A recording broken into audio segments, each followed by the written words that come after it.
Ferrari just revealed their 2026 car, and it's not what anyone expected. No radical shapes, no visual overkill, no showboating. Instead, they built something that looks almost basic, simpler, cleaner, more traditional.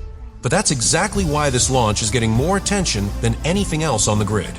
Because when Ferrari deliberately makes a car that looks this plain, it usually means there's something hidden underneath. And this time, it might not just be about engineering. It might be about power, control, and a political gamble with massive consequences. It happened quietly. No drama, no theatrics, just a cold January morning in Maranello and a red car rolling out of the garage. Ferrari didn't host a flashy reveal. No lasers, no stages, no countdowns. They didn't need it, because the SF-26 wasn't designed to impress in photos. It was built to send a message, and they knew exactly who would be watching. The car hit the track minutes after being revealed. First with Hamilton, 3 short laps on a damp Fiorano circuit. Then Leclerc gathering data. No times, no fireworks, just controlled silence. And yet, you could feel something strange. It wasn't disappointment, it was confusion. Because the car looked simple. Clean lines, narrow bodywork, pushrod suspension, a conservative rear end. No radical aero, no flashy geometry. To some, it felt underwhelming. But to others, especially those watching closely, it felt intentional. Because Ferrari doesn't accidentally build something this clean. Not in 2026. Not after sacrificing a full season to get here. This was not a car chasing headlines. It was a car built to survive them. And that's what made the launch so hard to read.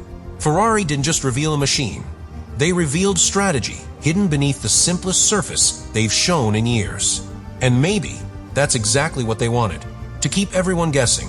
To let the other teams wonder if this is what they're showing now. Were they still hiding? On first look, the SF-26 doesn't scream innovation. It doesn't chase trends. It doesn't wear its complexity on the outside. And that's the first clue that it's more calculated than people think. Ferrari went back to pushrod suspension, front and rear, something they haven't used since 2010. Why bring it back now?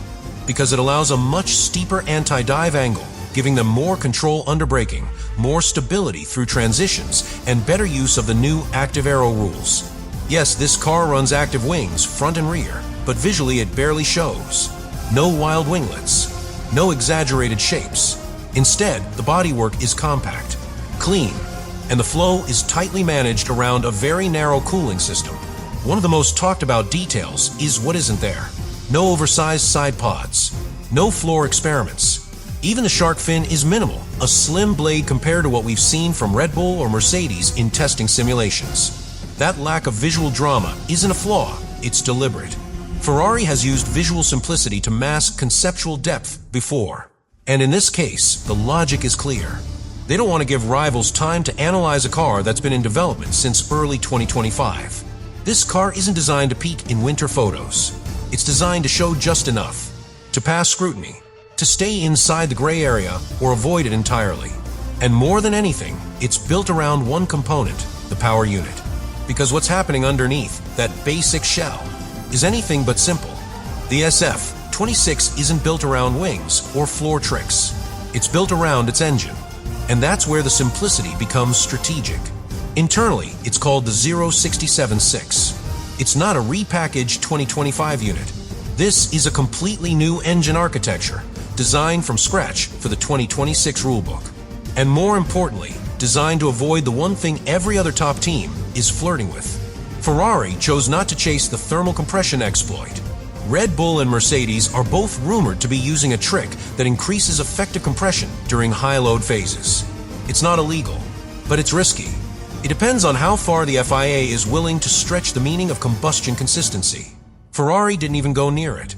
They locked in a lower compression ratio, 16:1. They built their combustion chamber around stability, not power spikes. And they reinforced it with steel cylinder heads, heavier, yes, but far more resistant to heat distortion. They're not hiding it. They're proud of it, because that decision gives them legal protection and insulation from mid-season panic. If the FIA clamps down on the thermal exploit, Ferrari won't need to rework a single part. No retrofitting, no engine remaps, no reliability resets. While others scramble, Ferrari just keeps running. But if the FIA stays silent, then that same caution becomes a weakness. They'll be slower, by a small margin, maybe 3 or 4 tenths per lap, but enough to lose track position, enough to lose podiums. And that's why this engine, this supposedly basic V6, might be the most politically loaded component on the entire grid. This car, and especially its engine, wasn't just built for racing. It was built for positioning, for leverage, for timing. Because Ferrari didn't just avoid the thermal loophole, they practically dared the FIA to act on it. By showing their car first, by making their combustion philosophy public, by not hiding behind simulations or vague press releases. They forced the issue. They've created a scenario where the FIA has no choice. If they tighten the rules later, Ferrari looks like the only team that played clean. If they don't, then Ferrari can say they were punished for following the spirit of the regulations. It's not just about legality anymore. It's about optics. And in a sport where political narrative matters almost as much as lap time, that's a power move. Remember 2019, when Ferrari was under the microscope for their engine tricks. It ended in a secret settlement. No penalties, no public answers. That scandal never fully went away, and Ferrari remembers it better than anyone. Now the roles are reversed. Ferrari's playing by the rules. Red Bull and Mercedes are pushing the line. And the FIA, they're on the clock. Because the moment they issue a technical directive, they either validate Ferrari's restraint or expose their own inconsistency. That's the real reason this car looks simple. Because under the surface, it's not racing strategy. It's political chess. There's no such thing as a safe season in Formula One. Every decision has a cost. And for Ferrari, that cost might be lap time. If the FIA lets the compression trick slide, if Red Bull and Mercedes are allowed to keep their thermal boost, then Ferrari is starting 2026 with a disadvantage. Not a huge one, but enough to make a difference in key races. 3 tenths per lap, maybe 4 on high-speed circuits. That's not just a qualifying gap. That's a strategy problem. It forces you into undercuts, defensive stints, tire offsets. It puts you on the back foot every Sunday. At Monza, Spa, Jeddah, that loss in top-end power will show. And if they fall behind early, it doesn't matter how legal or reliable the engine is. They'll be playing catch-up with a car they can't upgrade mid-season. And then the blame begins. Leclerc has waited years for a real shot. If this car isn't fast enough, patience will run out in the garage and in the media. Hamilton, he didn't leave Mercedes to finish third. This is supposed to be his final reinvention. If it starts with disappointment, the fallout will be bigger than just a slow car. And for Vasseur, Galtieri, Serra, this wasn't just a technical decision. It was a structural one. They built a car around a legal theory. If the FIA doesn't enforce it, then this whole foundation collapses. Ferrari built the SF26 to be simple.